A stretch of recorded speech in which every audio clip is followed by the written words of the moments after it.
out on last week was actually in line with what they promised the people. So a lot is expected from them this time around. Not very, very good. Like where I voted on Saturday in presidential election, the card reader came up around 2 p.m. So card reader is going to be a major problem. It is better INEC tell us that no card reader and they use the incidence form than deceiving us that card reader and the card reader is meant to disenfranchise some certain voters. So on Saturday, if the election must be peaceful, the card reader must work, or INEC should forget about the card reader. If you don't want thuggery in our election, let the economy work. Let livelihood be good for the people. Okay, so people are crying, people are suffering. My message to the youth is that make sure the people you are voting in on Saturday, hold them accountable, let them work for you. They have to make sure that the vote counts. They have to make sure that they should announce the vote at that point of election. Not before you take it to where they will now change the number, the figure, to what will suit the person they want to play for. All right, with us on the studios now to focus on special interest groups, particularly the vulnerable amongst us on the course of the elections. We have a number of guests. First, let's welcome Lady Nkiru Celine Okoro, who is of the Center for Organizational Development in Nigeria. Lady Nkiru, pleasure to have you again on Good Morning Nigeria. Yeah. Good morning. Okay. Also here with us on the studios is David Anyele. He's an election observer and executive director, Center for Citizens with Disabilities. David, pleasure to have you with us on the program. Thank you so much. And we're happy to welcome Mr. Jake Epele, founder of the Albino Foundation. Welcome to the program, Jake. Good morning, Nigeria. Also taking part in our conversation this morning is Dr. Mariam Bello Yassin, President of the Wives Association of the National Union of Road Transport Workers, here representing the President of the National Center for Women Development. Welcome to Good Morning Nigeria. Good morning, ma'am. All right, we'd just like to remind you that we have correspondents on standby in some states. They will give us situational reports as well as level of preparedness and the states of their coverage for the March 9th state elections. And Shegun Lawale is waiting via Skype in our Abeokuta studio. Robinson Dare today is standing by in Port Harcourt, while Caleb Gotchin is waiting to give us a situational report from Jos Kingsley. All right, if we have the uplink with correspondent in Port Harcourt, we're going there straight away. That's it's Port Harcourt available. That's Robinson Dare today. Okay, you can see him there on the right side. Robinson, pleasure to have you with us on Good Morning Nigeria. And straight away, give us a lowdown on the level of preparedness for the elections taking place on Saturday in Rivers. Very much. Rivers fully prepared for the election, especially with the journalists. We are prepared. We've been trained. We've been asked not to entertain fear. We should not have any reason to fear because of what happened last time. So we are fully prepared to cover the elections. And all the necessary assistance that we need are also provided. So as for Rivers State, the election is peaceful. From the pulse we got from the people are also very much interested in casting their ballot. The reason is because they are interested in who will govern the state in the next 4 years. So Rivers State, as a state, is fully prepared for the elections. And so we're still with you, Robinson. We've seen a rise in gubernatorial candidates across the country and candidates who are participating in the governorship polls. What about the National Assembly elections in Rivers, and what are the peculiarities of this election that will be coming up on Saturday? There are about 2 gubernatorial candidates for the elections in Rivers State. We all know that the main contenders are just about 3 or 4 in terms of popularity. However, one major thing that has really created a kind of apprehension is the new dimension to the whole scenario. The opposition party has supported a particular candidate. Just yesterday, they've announced their support, and that will perhaps make the election a bit more interesting, because most people that we talked to were saying that it appears it's only the main the governor that will contest in the election. But with the support of the APC given to another political party, the election will be keenly contested. And we as journalists, we are also hoping that it will be a good one because everybody will come out to cast their votes. As for other candidates, they are still, they've all mailed their, some of them have given their support to the incumbent governor by denouncing their ambition. But by and large, we feel that the process will be interesting at the end of the day. Robinson, tell us, how many sets of elections are taking place in Rivers on Saturday? There will be there are the House of Assembly election and the gubernatorial election and the rescheduled election in places where elections were not held or the elections were rejected. We have about 6 local governments that were affected. We have Aoda West, Ikwere, Akokotoro, Boni, and Okrika. So in all these 3 local governments, there are rerun elections. And with the gubernatorial and the House of Assembly elections, this will make it 3 elections. Supplementary elections in those constituencies that we just named, do they relate to the House of Representative seats or to the senatorial seats as well? They are for both House of Representatives and the senatorial seats, because about 3 of these states, 2 of the states election didn't hold at all, and that is Okrika and Agogotoro. Then the remaining, the Senate, the senatorial seats and the House of Representative seats are yet to be declared because of the affected areas. So it's going to affect both House of Representatives and the Senate. The House of Assembly, and particularly for the governorship, which you say has a new dimension following the endorsement of a candidate of AAC by the APC, which has been judicially excluded. What are the issues that the voters will take to the polling stations when they are casting their votes? That they will just, so those who are in support of the APC will go by the mandate of the APC or their manifesto, because the candidate himself is not very well known until yesterday when his name was mentioned. Most journalists were just trying to get in touch with him and know 1 or 2 things about him. However, since the APC has endorsed him, it will go along with the APC's manifesto. And I think the state is divided presently into 2, the APC supporters and PDP supporters. So wherever they are voting, they will cast their party in that line. State elections taking place March, and it's connected directly to the people, down to the grassroots. So what is the security situation like, and what measures have been put in place by relevant agencies?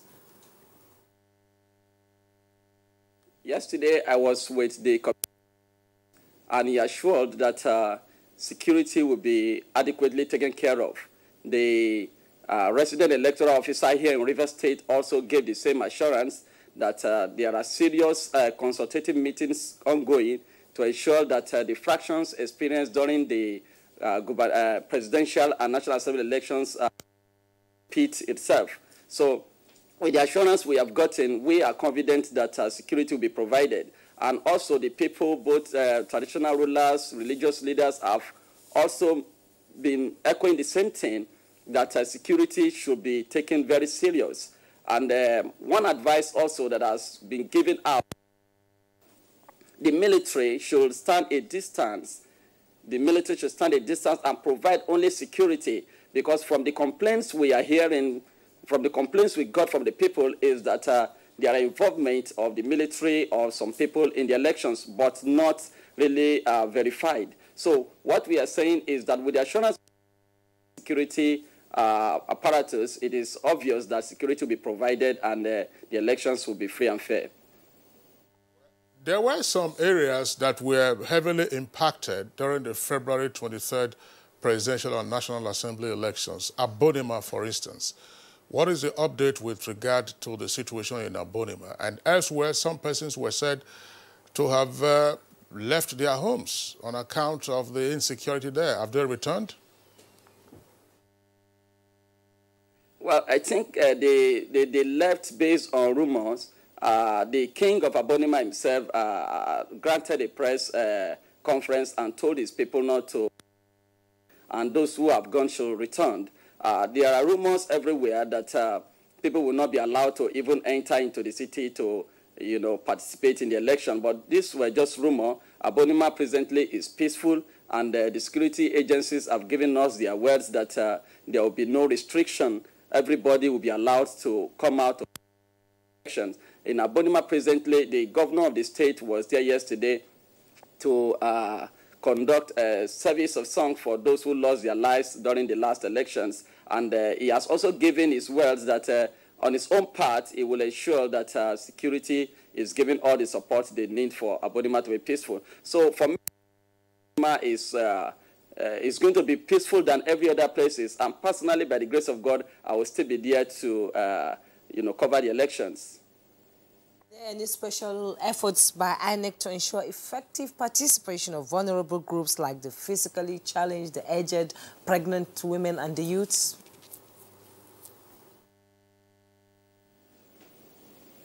I didn't really get much on that aspect from INEC, but during the day, on the last election, we met with some people who came out aged and some of them disabled.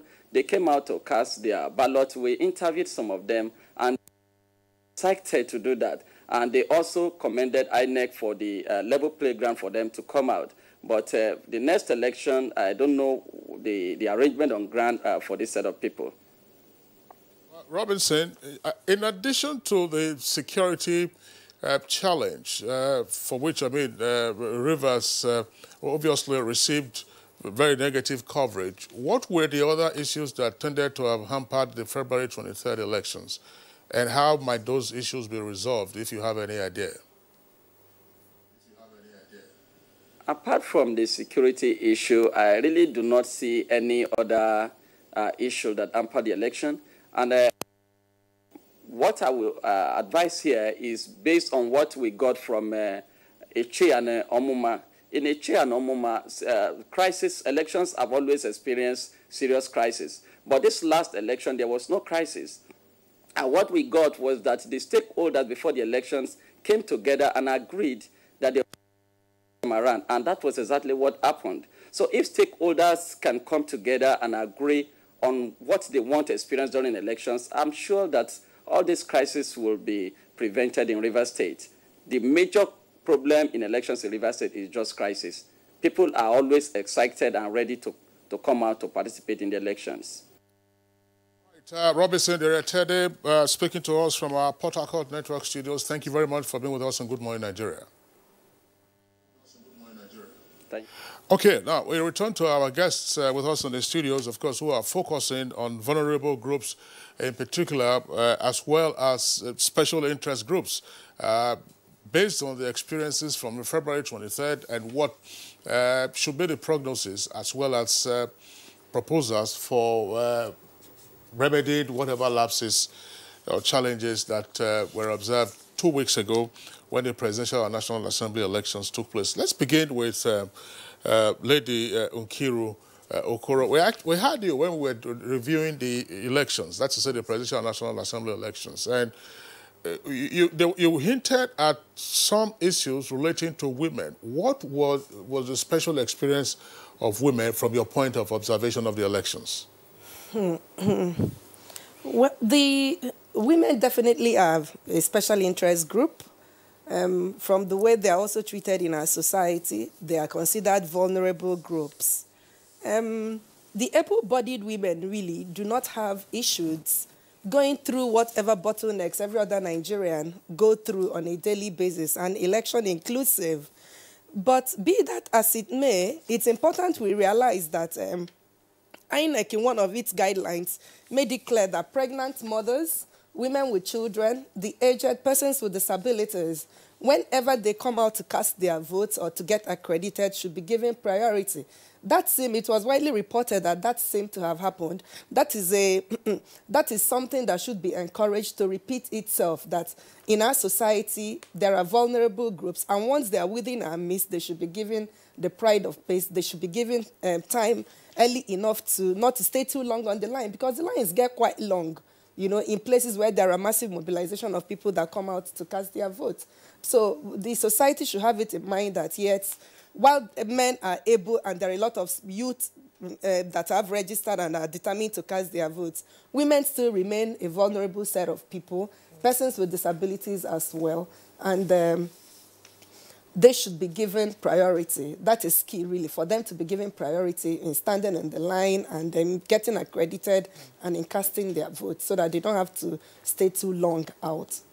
Yes. Don't forget that after casting the vote, they still have to go and perform their wifely, motherly, and sisterly duties at home. They are mostly caregivers, so they will need time to rush back and do all those within the time of performing their civic duties. Okay, Dr. Celine has raised some issues, and we're looking at the participation of women in politics now. Dr. Mariam Bello Yasin. In Nigeria, it has been reducing over the years, and it looks like it is way lower than it used to be, due to the results of the Presidential and National Assembly election. So what is the problem? Is it with the women, or is it the political landscape that is changing? What's happening to women numbers reducing in politics, especially in elective offices? Thank you very much. Initially, when we moved into the independent, when we moved into the democratic system, initially, in those days, women are not even allowed to vote. That is one thing. It was around 1979 that women are allowed to even vote and participate in politics. So now, the previous government that left, and Obasanjo government too, with President Jonathan's period, there were a lot of women that were co-opted into the system. They were decision makers. They participated as ministers. They did a lot of awareness. We were proud to have seen them coming up, doing a lot of things. But with the present situation, we found that the women have really disappointed us, some of them, because they have ditched their hand into corruption. And we felt we women, we are models before our children. We are supposed to project good moral value. We are supposed to be respected. Because what we tell our children, I remember when I was young, my parents would say, don't steal this, don't take this. Whenever I come back from school, they check my bag and see that somebody's biro is not there, somebody's book is not there. Even if I mistakenly take a ruler, my dad will say I should go back and drop those things. But I can't imagine. It looks so crazy to see the women, mothers, responsible human beings, who are supposed to be role models to the young generations, they found themselves got themselves embedded into stealing. So I think this has really affected the rate at which women were co-opted in the government. And secondly, there are a lot of sensitization, like our women group, the National Council for Women's Society, had gone all over places to make sure that we have series of lectures, sensitization. Before the election comes up, some 6 months back, there are a lot of programs that have been earmarked to make that women are sensitized, to know that it's their right to join politics, and it is their right to do the best, and they should project themselves in the best interest of the nation. So what didn't they get right? Well, you know, the men are scared of the women. Oh. A lot of women have gone so viral. Really? They've gone so great. They've gone a lot, like I'm from the north, from Kano, and I know the qualities of, the importance of being educated, and I know my right. So a lot of us are grown up. Awareness is all over there. But the problem now is the men are scared to put the women there because we can perform perfectly more than the men. That is one thing. We won't allow corruption. Very few of them were found into these corrupt practices. And that has given the men the power to make sure that, yes, we are not bringing women into this system. They have disgraced us. But really, underneath, they are scared of us. because we have never been found to have failure in our system. And the women should cooperate with their colleagues too, their fellow women too, sensitize them, educate them, empower them, because we don't have money, you know. The men have a lot of money, more than us. When a woman wants to join politics, there is a system that men do. Once they see the ability of that woman, they saw how agile she is, how competent she is, they would rather, instead of them giving her what she came for, they would rather give her a contract, or he marries her off to kill that ambition from her. He does a lot of things to make sure that he entices her with money and some other things and say, don't worry, I'll do this, I'll do that. And she withdraws and she's carried away. That thing that took her there, that zeal that took her there, the ambition to serve the nation, it's no more there because she has been monetized. Monetized. So these are really affected. And some of us too, we don't even really appreciate ourselves. The moment a woman wants to come out, that syndrome in those days, whereby you say, what does she have, that woman, she can't offer anything. We should allow ourselves to come out. We shouldn't kill the interest of everybody who wants to come out. We should support them, assist them in any ramification to make sure that, yes, they clinch the power and they will see the power of women. We are the homemakers. We take care of the home. You can imagine. So even men know our worth, but they will just pretend and say they don't know. So this is one of the challenges that we are facing. All right, Jacob Pele, let's come to you now. What went right for persons of your category during the February 23rd elections, and what also wasn't right in terms of access, in terms of special treatment whenever they need or else, because we heard of delayed commencement of voting, by which time the sun was up. So what went right, what went wrong? Let me start with the pre-election. What went right was that INEC had the right framework for inclusion of persons with disability. They tried to acquire the right material. During the election, election proper, what went wrong? A few things were right. What went wrong was, one, deployment of those materials to the people who needed it. And it's shocking to me because we interfaced with the chairman and all the national commissioners. We worked on the, the needed data. You and I had talked about data on this program. The uniqueness of the data that we developed for INEC was the fact that we went to every polling unit, not national because we didn't have the resources. We went to every polling unit. So INEC knew where the albinos are, or persons with albinism. They knew where persons who are physically challenged are, the hard in hearing.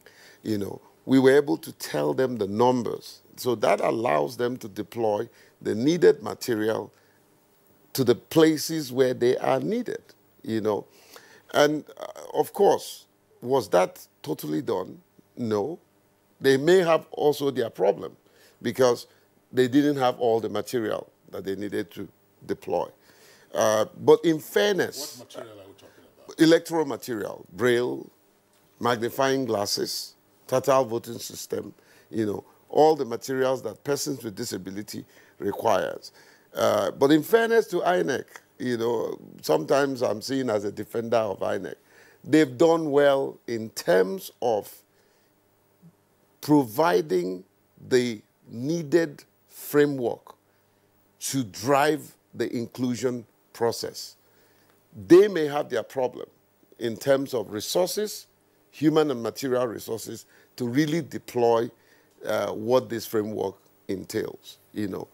Then on the part of our community, there's still the issue of sensitization. We've had a very noticeable increase in participation, but a lot more has to be done, you know.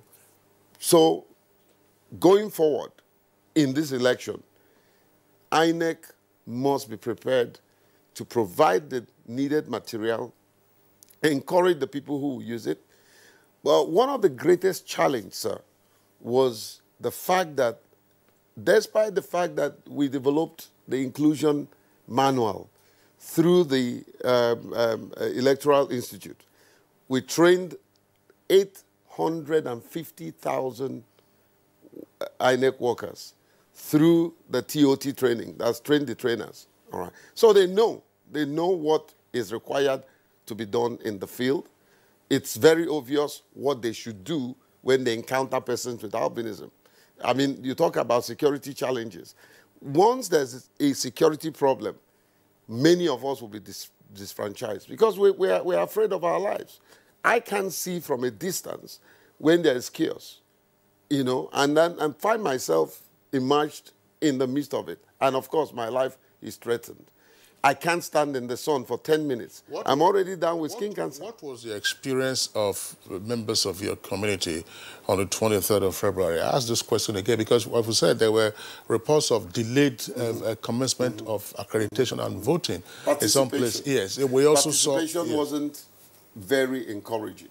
But we deployed because of our limited resources, and I'm sure my friend David will also speak to the issue. We deployed 150 election observers in 3 locations where we work, because our project is pilot edition. FCT, Ekiti, Oshu, 150 observers. Everybody came with one singular report that, yes, the people came out, many of them were disfranchised because one, card readers issue, persons, the total voter system or the brailles, some of them are not well educated on how to use it, you know. So our experience generally was low participation, and then, of course, the issue of the materials not being there. I have a report of the magnifying glasses, which the chairman emphasized was readily available, were not available in some places.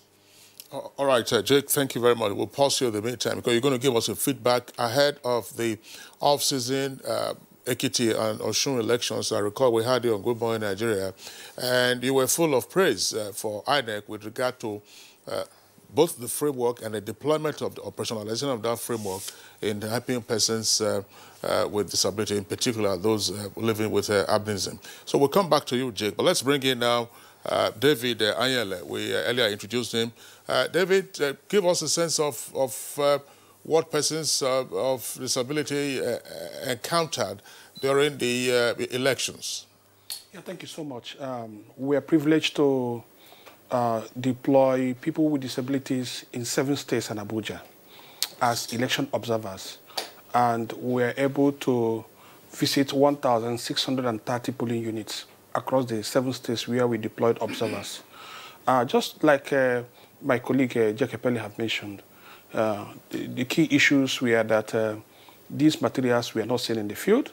Probably INEC might have deployed it, but our observation shows that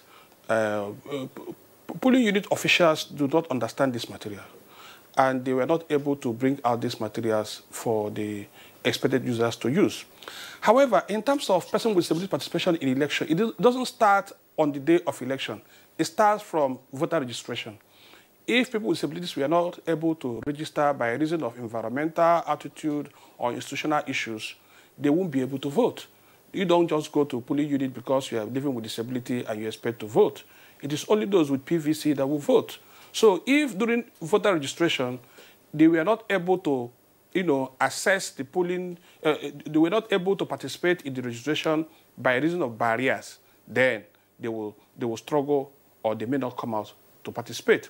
Also, if there are threats or language of hostility, language of aggression, just as we continue to hear from military formations in Nigeria, using strong languages of combatants, it will discourage a person with disability from going out to go and vote. So these are some of the things that, beyond that also, we discovered that in the field, that due to late commencements of election, there were crowd. And when there is crowd waiting for election to start, there will be rush. And when there is rush, many will not identify who is a person with disability, because there is scrambling to vote first. And the polling unit officials will equally be trying to organize and calm the situation in order for them to control the scene. So where there is chaotic situation, the possibility of identifying a person with disability will be reduced. Where there is chaotic situation, the possibility of polling unit officials bringing out material that will support persons with disabilities will be reduced, because it's only where there is calm situation, when the polling official is in charge of affairs, then he will be able to even identify vulnerable groups and be able to support them. So these are the things we observe in the field, and we are saying that INEC should take appropriate measure to ensure that what happened on the 23rd of February do not repeat again, and that is late commencement of election. Late commencement of election is this is what causes election confusion anywhere. Because when people come to the polling unit to come and vote, and they couldn't vote, and they stay for a long time, the moment election officials appear, they'll be scrambling to vote first. And that will lead to confusion. Well, there are certain persons with disabilities that you can't, see almost straight away and say, look, this person will have a challenge. Did your members have any preferential treatment in terms of being asked to get to the head of the queue rather than queued up like others? Yeah, we observed that priority voting was given to people with disabilities in over 71% of the polling unit observed. Recognizing that Nigeria has a Disability Act, the President, Commander-in-Chief, in his wisdom, signed, this Discrimination Against Persons with Disabilities Prohibition Act, which provides that in a situation of queues, that people with disabilities should be given priority. It is not a charity by giving people with disabilities, a priority voting. It's a law. It's a law. So any institution, any group that is organizing whatever program and there is queue, if you do not give priority voting to a person with disabilities, it's a crime against the state. It's as simple as ABC. And it has its own penalties. So we observe that more than 71% we are giving priority. We also observe that in terms of access to public building, that is, out of the number of polling units visited, about 65% of these polling units were sited in public places. That is to say, in an open space, maybe in a market square or others. Whereas about 35% were sited in buildings. Out of these buildings where they were sited, there were also barriers in this building, be it the school, be it individual compound or civic centers or town halls.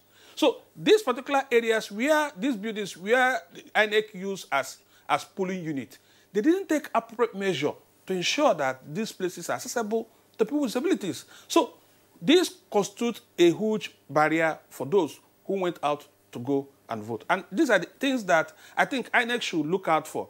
The reason is simple.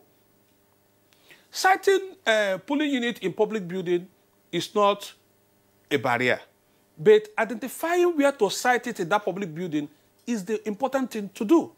Where you cite a polling unit across gutter, and there is gutter here, and you cite the polling unit across the gutter, you are making it difficult for someone on wheelchair or someone on crutches to access the environment. Where you cite a polling unit where there are steps, individual will cross maybe 1, 2, 3, 4 steps before the individual enters, it constitutes a barrier. Yes, the individual will struggle to go and vote because maybe this is a first-time voter. At the end of the day, where there is need to rush out or to come out, he will struggle or may be exposed to multiple disability. So these are some of the key issues we observe. What was... Can I speak to the solution to that? Because in the manual we developed for INEC through the Electoral Institute, we provided a simple, workable, measurable solution. And what was the solution? Where polling ballot boxes are kept across gutter and all that, the political agents and the ad hoc staff will come to a simple agreement. And I'm saying this so that this can be used in this coming election. You come to a simple agreement. Listen, there is a J.K. Pele or Stella or somebody who cannot cross this gutter. Can we all agree we take the ballot box, cross the gutter for the person votes, and then take the ballot box back to where it was kept? I saw that happen in Germany, where the ballot boxes were upstairs, and Professor Mahmoud confirmed that, were upstairs, and they had to bring it down for persons with disability to vote, and they took it back. These are simple solutions that you don't need any resources to carry out, you know. And I think this also must be done this time around. I don't need an ID card as a person with albinism. Once I show up, you know I have albinism, and you just give me the space that I have to enjoy the priority voting, and I exit, you know. So these are simple, not too complicated solutions that can be taken care of. Beyond that, there is need for INEC to do an audit of these places. If we don't have audit of where we are siting polling units, the electoral officers at local government, they know where their polling units are in each of their wards. So what is the EO doing? The EO should be able to do audit of all his polling units and be able to identify right places to position it, because you can't just say because Mr. David has disability today, you don't know who is going to have disability tomorrow. You don't know who is going to have the disability few minutes to the election. So the issue is that there must be a deliberate attempt to ensure that people with disabilities have access to public infrastructure. If there are schools that have been identified for polling units, there should be an understanding between INEC and the school authority to ensure that where they're going to site their polling units is accessible. It's as simple as short. We can't beg for it. It's a law. And between now and the next 5 years, if any school fails to do that, he will pay a fine. It's a law. Yeah, but between now and the next 48 hours, INEC is unlikely to relocate those polling stations. Dave? So that's the issue. David, I don't know if you remember. In our report, and I'm sure it's also in your report, there is a component of these audits that were done. It is there. I transmitted that report to INEC chairman and the national commissioners. All of them have it. They know where the problems are. The problem is like giving a child a book and putting money in a book and say, if you want money, read this book. And the child refused to read the book, and he comes back and says, I need money. You know, have they taken time to read the report that was transmitted to them? Some of these simple solutions are in that report. All right. Thank you, gentlemen. We'll come back to you. Let's bring in again Dr. Miriam Bello Yashin. Part of your affiliation that we have is that you are the president of the Wives Association of the National Union of Road Transport Workers. That's correct? Yeah. And not you, as they are also called, they were involved in the elections in terms of logistics. Yeah. Yeah. What feedback did you get? Because they say with every successful man, it's a woman with. I didn't say whether in front, beside, or behind. What feedback did you get? Because there were reports of delays, some of the logistic challenges that were anticipated. Obviously, were not overcome. So, what stories did your husbands tell you? Not really my husband. We too were on the field because we had to go around to support them and make sure that these logistics are free. They do it the way it's supposed to be done. The problem we have initially was that INEC has approved some number of vehicles for some states, for some local government, area, ward. But to our dismay, some of the EOs, we refused to collect the exact number of vehicles. Instead of them to take the number, like, for example, maybe they gave them 50, that they are going to use this 50 in this local government and spread it so that those INEC materials could be taken and they will get it there exactly the time they needed so that there will not be hitches. But these EOs, what they did was to hire just a vehicle that will go to different points, go back and pick the vehicle, go back. They were trying to maximize cost, which INEC had already paid for, and he had already agreed. In fact, after the election, they are going to bring a report. They are going to bring the report back to the INEC chairman and tell him all what they have experienced. They called him and told him. He said he was going to look into it. And I think he did, because you will see the next time, this time, because they have been exposed. We didn't hide it because we felt bad. We wanted everything to go on the way it is because there was an MOU that was signed. Yes. And this MOU has some rules and regulations that's supposed to be abided by. But at the end of the day, when our drivers take their vehicle there, they will not take all. They will say, no, I'm not taking all to 50. We are taking this. Even the money they are supposed to pay them, they will be complaining. But we told the INEC chairman to pay the money into the account, each drivers should be paid their money. We don't want them to come to the office and say, because it has not been given, they didn't meet so person. So the agreement was each driver that takes his vehicle there, we have coordinators on the field. Apart from the drivers, we have each local government ward coordinators. Some of the staffs in the office were distributed from all the states of the Federation to monitor the processes and to monitor whether they have adhered to the instructions or not, or the MOU. But the problem we had was the EOs. They were very, very not ready to cooperate with our boys. How did this play out? Because you talk about INEC chairman, you talk about EOs. Was there no interaction with the REC, that is the Resident Electoral Commissioner? There was meeting. They held meeting, and it was agreed on. And every individual has the paper, the MOU paper, in their hand, what they are supposed to do. They have been briefed. They have been educated. Even our drivers were called to the head office. They briefed them. It was on the air. They taught them what to do. And every minute they report. Once they get to it is the EOs that were assigned to pay the drivers. That is why we had problem.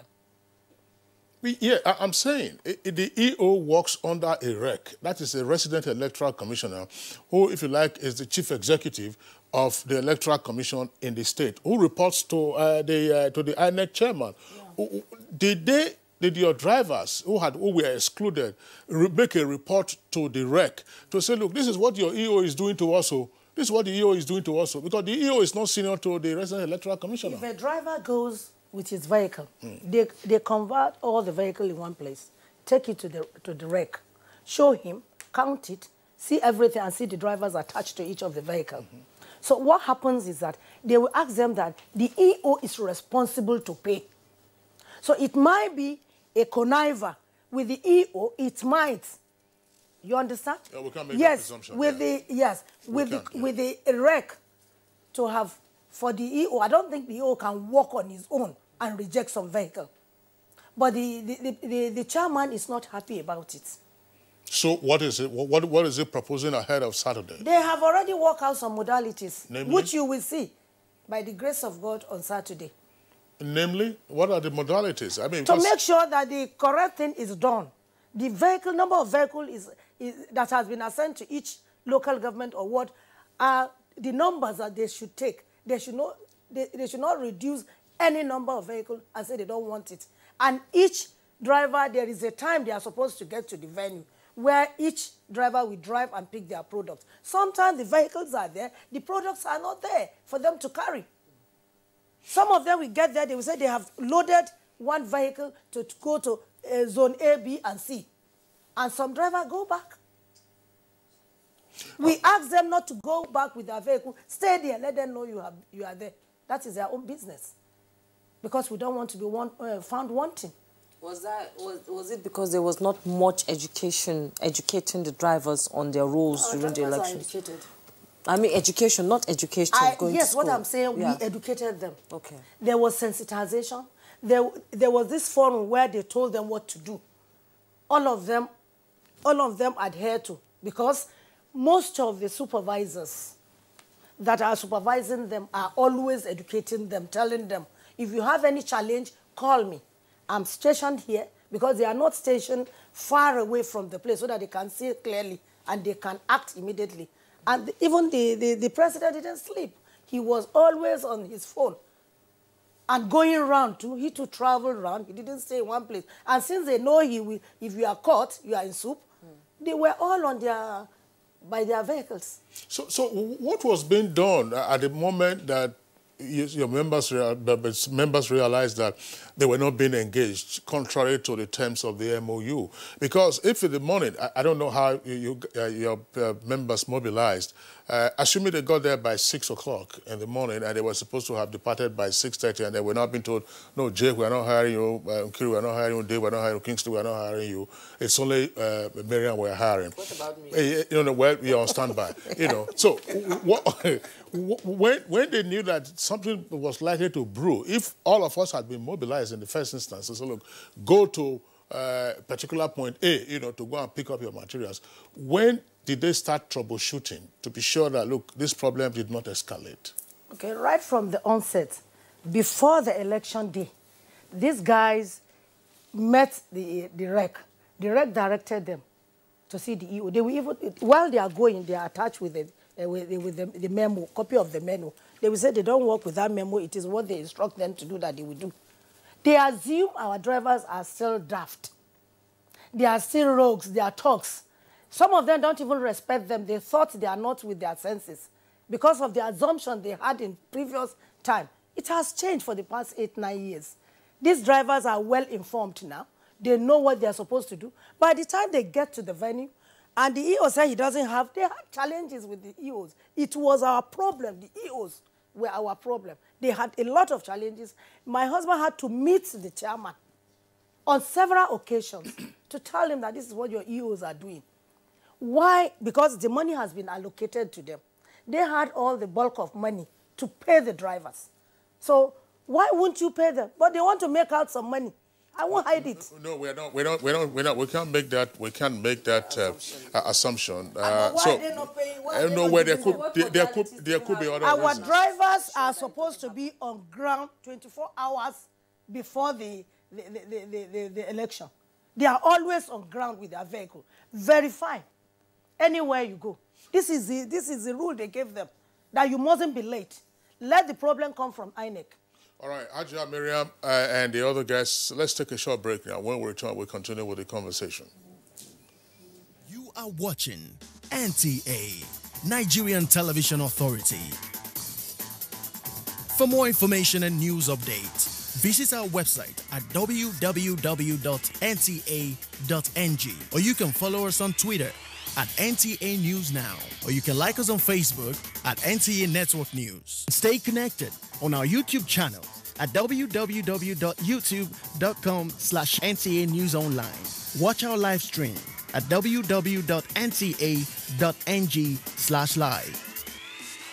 NTA, you can't beat the rich.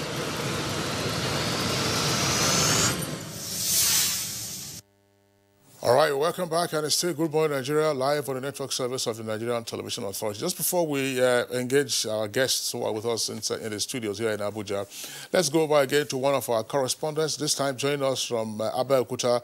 That's the Ogun State capital via Skype. Segun Lawale, pleasure to have you on Good Morning Nigeria. It's my pleasure to be here. Good morning, Nigeria.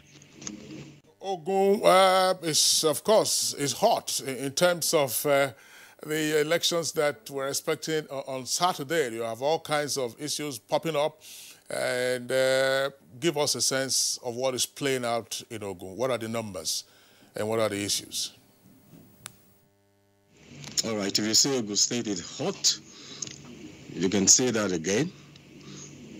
But I want to authoritatively tell you that all seems to be calm. If you go by the experience of the February 23 presidential and National Assembly elections, yes, because the build-up to that election, there were acts of illegalism, there were skirmishes, the campaign rallies by parties were disrupted. But from my observation in the last 1 week, honestly, Kingsley, everything seems to be calm. Perhaps all the political parties or the gladiators that they were have learned one lesson or the other, realizing that there is really no need for such disruption of the elections. If you're popular, yes, let the people decide. And I want to believe that that's going to come to play in Saturday's election. In terms of the preparation, yes, there were logistics problems, past elections, but the INEC Resident Electoral Commissioner, Professor Abdulganil Raji, in my interaction with him a couple of days ago, did assure the electorate in Ogun State that all that have been put behind INEC. In the last 48 hours, INEC has commenced the deployment of its materials to the registration area centers. You know, and if you ask me, I would say yes, it is quite commendable. Because if I recall, the last election in some areas, though not so alarming, up till about 11, election never started. So there were delays in some polling stations. But from the words of the REC, it's not likely to repeat itself this time around. You did say that Ogun State is hot. Yes, we are in the highs of the storm. You recall what happened when the president came, but that has been put behind them. And our interaction with members of the public yesterday in particular revealed that people are ready to go all out to participate in Saturday's election. But I must tell you that there seems to be apathy if we go by the number of people that participated in last elections. If that will repeat itself now, I may not be able to confirm that because there are issues that made that happen. Kingsley.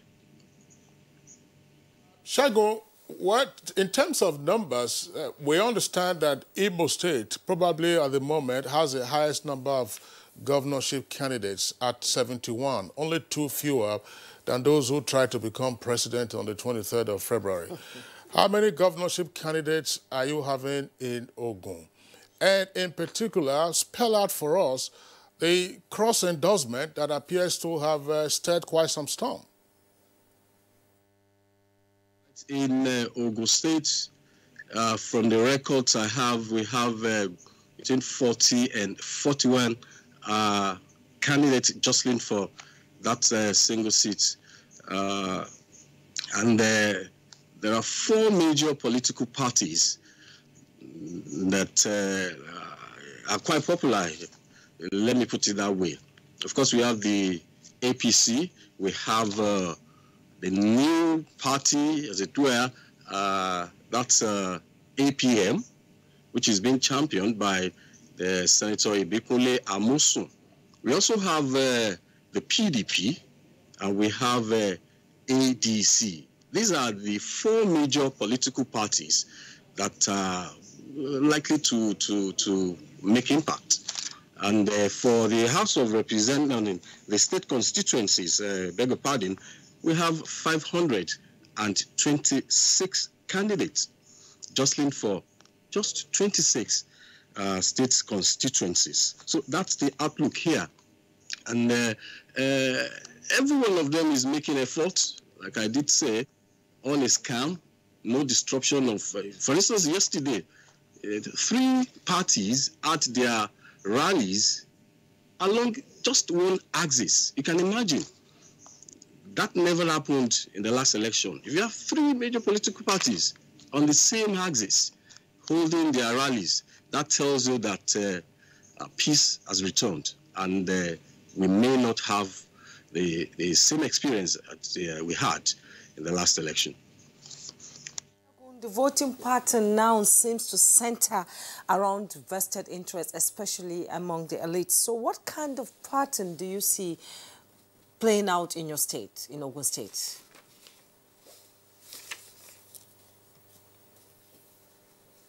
That again?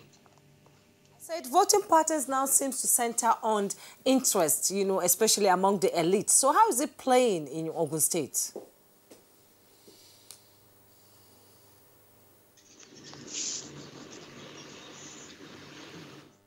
Okay, you couldn't hear. All right, I'm not sure. Well, sorry, his earpiece slipped out there. Shagun, let's just to call out to you again, Shagun, if you can hear us. What are the issues that voters will take into consideration in casting their votes for the governor on Saturday? I mean, the incumbent, that's the outgoing governor, already has won his senatorial election, so it's a senator-elect. Now, the others, of course, are new. What are the issues that are framing the choices of voters on Saturday? If you're looking at the voting pattern as against next Saturday, I will simply say that the bandwagon effect may come to play. But on the other hand,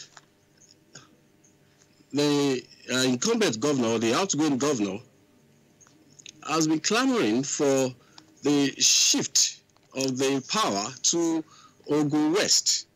And that like he said, they have been shortchanged. They have not been the major player, and it will be only fair to have them take that seat in this election. So will everybody toe that line? I may not be able to say that. And again, another area is, if you allow me to say that, vote buying. It was quite rife in this area.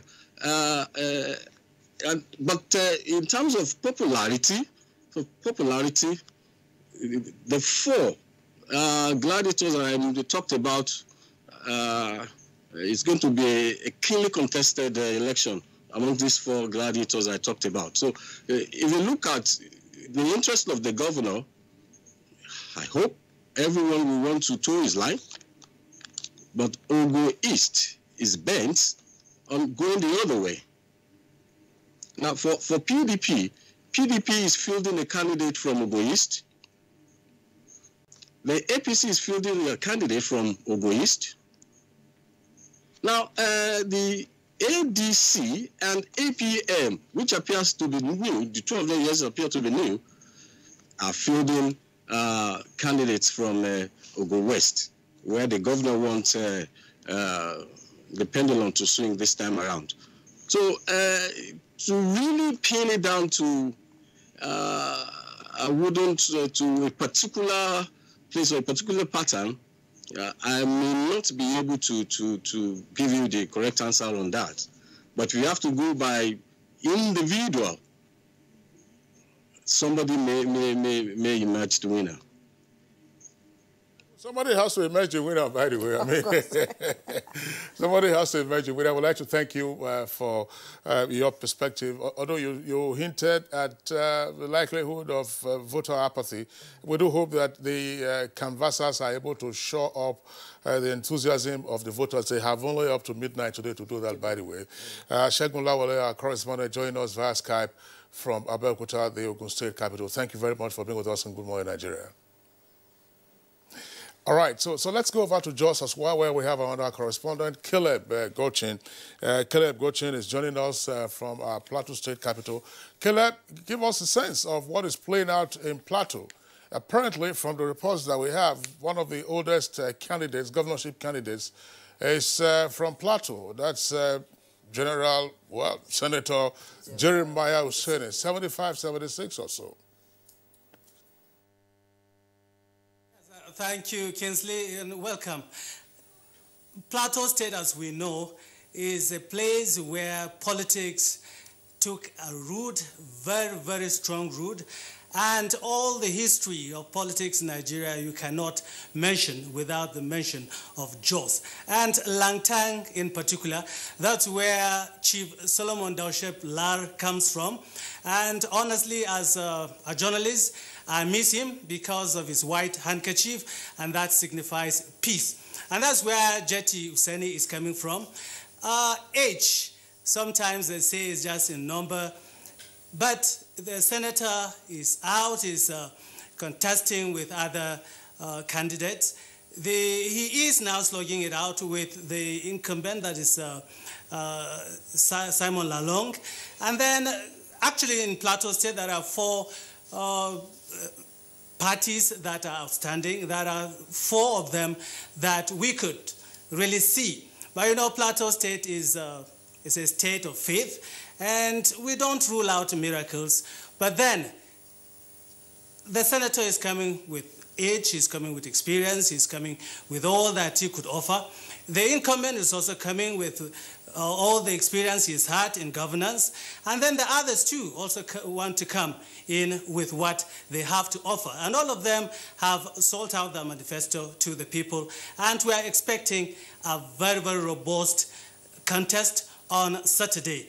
But let me tell you something about preparations. I don't want to leave out NTA in particular.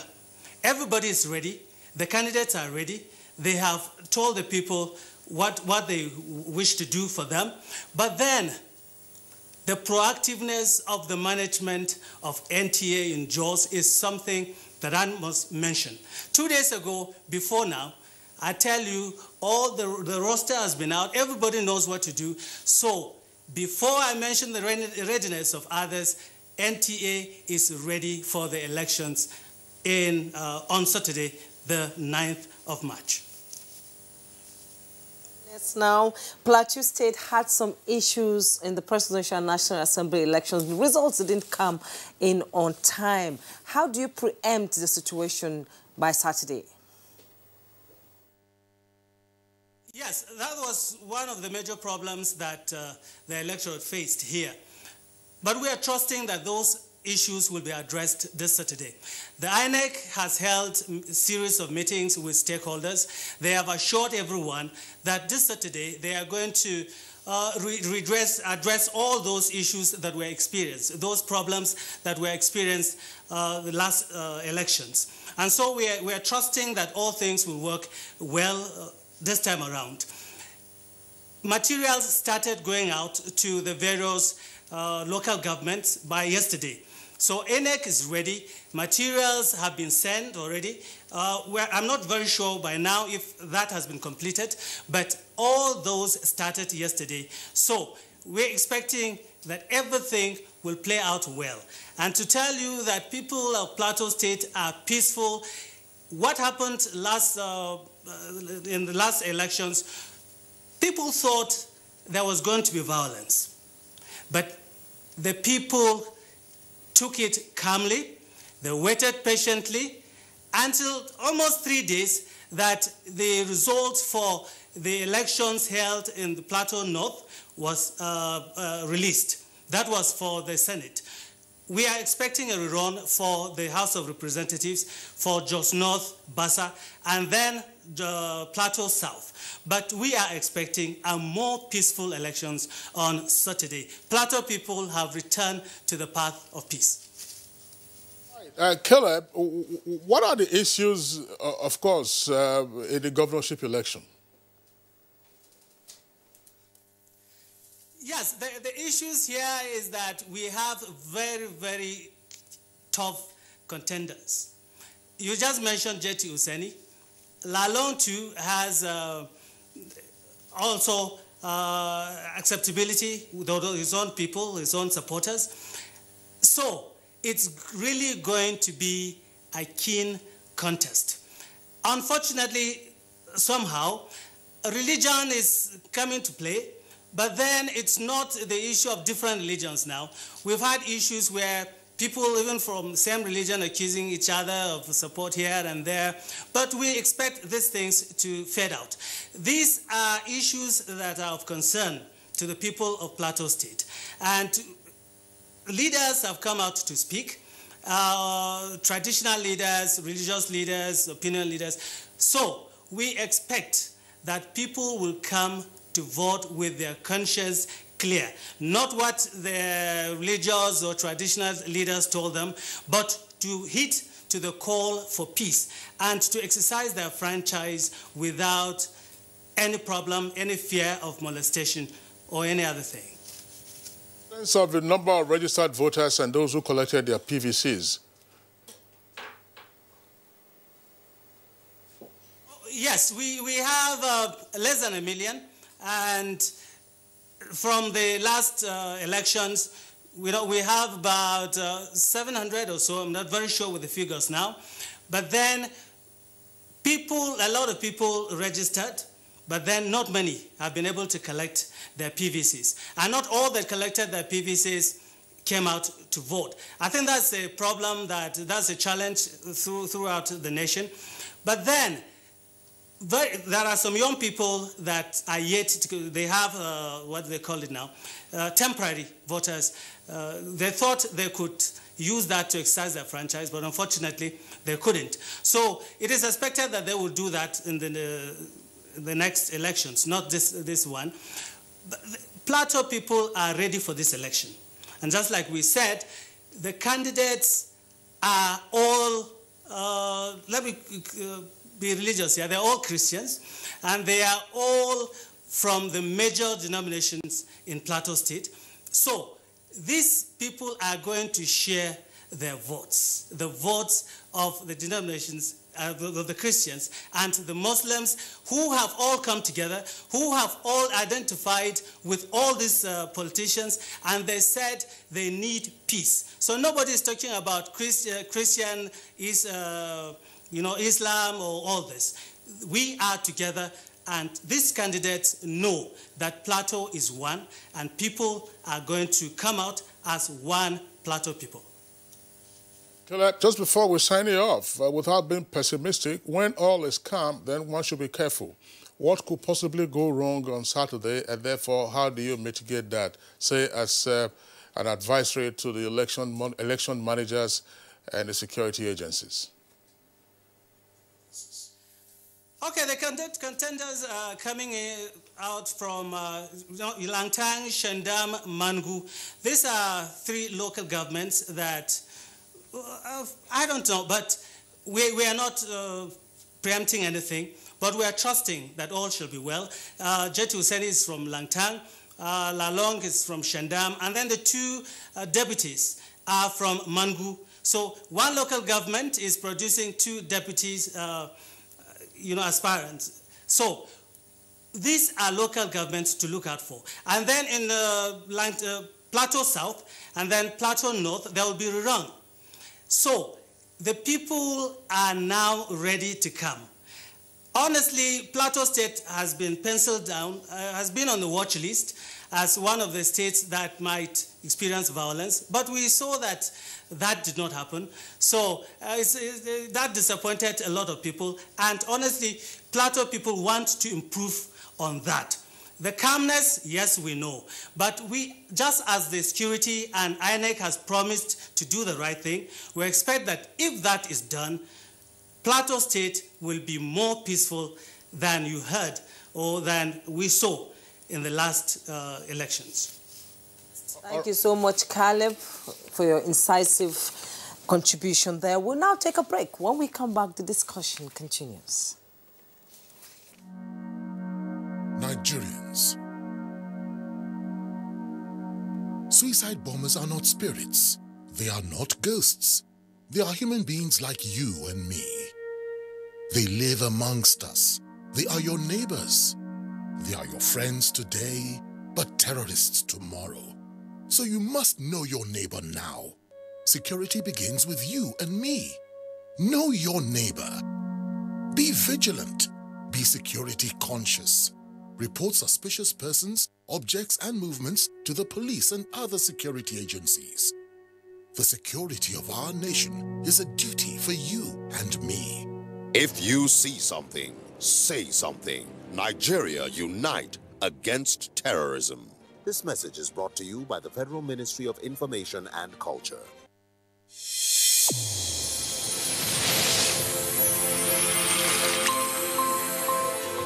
A new edition of TV Guide is out with special focus on the role of the media in election coverage. Exclusive on the National Broadcasting Commission, its mandate as the sole regulator of Nigerian media. Dr. Thomas Daba then and Ishak Modibo Kawu now. This edition also features the king of stand-up comedy in Nigeria, Ali Baba.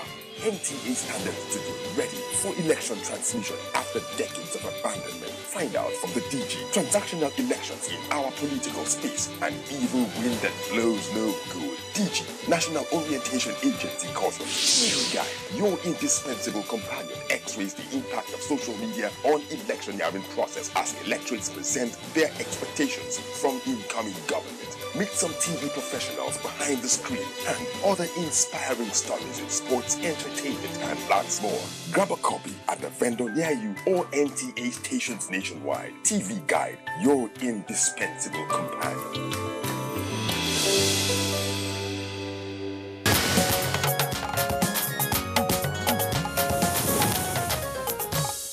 All right, welcome back. Let's very quickly now go through the tweets that have come in through our Twitter handle at NTAGMN. Festus Akimboyo tweets, there's no doubt that INEC is doing its best to make our electoral system more accessible for vulnerable people. Charities and organizations supporting the vulnerable should work with INEC to ensure that these persons, that's to say the vulnerable people, get to their polling units and vote. And Mohammed Sanusi tweets, I will advise security agents to carry out their job diligently, while the society should cooperate upon such tasks. I think election materials and INEC ad hoc staff should be prompt in arriving their various polling units in order not to disenfranchise others. Then Habila Kwara Zakshi tweets, now during the February 23rd elections as a PO, even after addressing the voters that it's important we have a separate queue for the vulnerable, the voters still didn't want to allow them. We had to struggle to achieve this. And Igba Tigbe Zakeri tweets, in the last election, the vulnerable groups were given opportunity to vote, but not without pitfalls. I believe INEC Nigeria must have learned by now, by taking notes of these challenges witnessed in the previous election, and devise a method that will minimize such problems. J. Jack Solomon, our security agencies have a responsibility to perform their duties in a strictly impartial manner, to act with restraint and to strike a balance between providing safe conditions for voting to take place and appearing to militarize the process in a way that may deter voters. Sani Michael Omokoji tweets, many Nigerians are wary of loss of lives and property in the last election, and as a result, I wouldn't be surprised if we record low turnout of voters. The implication of this is that few people would decide the fate of the majority, and it is not healthy for democracy. Ibrahim Modu Aje, now whenever violence erupts at a polling station, vulnerable groups or people of interest are mostly first victims. Security is the main issue for such groups. Such people need special protection with special priority in the voting process. And Usman Bani tweets, for the state elections to be free and fair, contenders and supporters must conduct themselves in an orderly manner, or INEC should provide functional materials. But where there is threat of thuggery and security challenge, the invitation of the military is inevitable. So let's do all we can to make it right come Saturday. Amogbolahon tweets, it says, INEC should ensure that persons living with disabilities are well catered for, not necessarily in terms of welfare, but to ensure that they are given preferential treatment. And such groups include the aged, pregnant women, and nursing mothers. And Festus Akimboyowa again tweets, vulnerable people already face systematic barriers in our country and are more likely to be disenfranchised. Long queues and delay could be put off by INEC if they start early and make it easier for those vulnerable people to vote. Kinsley? All right, those are the tweets that we can accommodate. Let's get the closing thoughts of our guests who are with us in the studios, beginning first with J. Capella. Well, INEC, the opportunity is yours this time around to right the wrongs of the last experience. You have done well, but you can do better. For our members of our community, this is your time. This is your time. This is your chance. Go out there, exercise your right. Don't be afraid, and don't allow anyone to use you to cause trouble. Thank you. Yeah, I will quickly say that for women and its participation in the murky waters of Nigerian politics, we must go back to the basics. And the basics is there has to be an act on affirmative action. Men and women don't have the same entry points in Nigerian politics. Men and women don't have the same access. There are gatekeepers every step of the way, from the cost of purchasing the forms to the process, to the electioneering process, is so expensive that for each time men and women compete at the same level, definitely men are going to have the upper hand. So if we really want to get more women involved in politics, we need to look at affirmative action. It could be temporary special measures. It could be for a while. It could be for 10 years, for 15 years.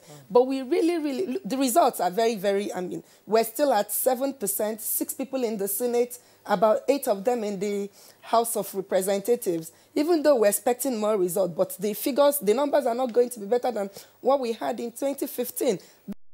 Very encouraging. And I think we should begin to break the barriers of patriarchy. We need to dismantle patriarchy in Nigeria. More women need to be on the table.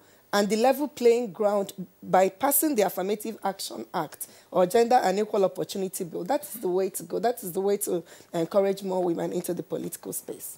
All right, thank you. David Anyele. Yeah, I want to tell Nigerians that the Saturday election is very important. It's important because it is the election that is closer to the people. As such, I encourage all Nigerians to come out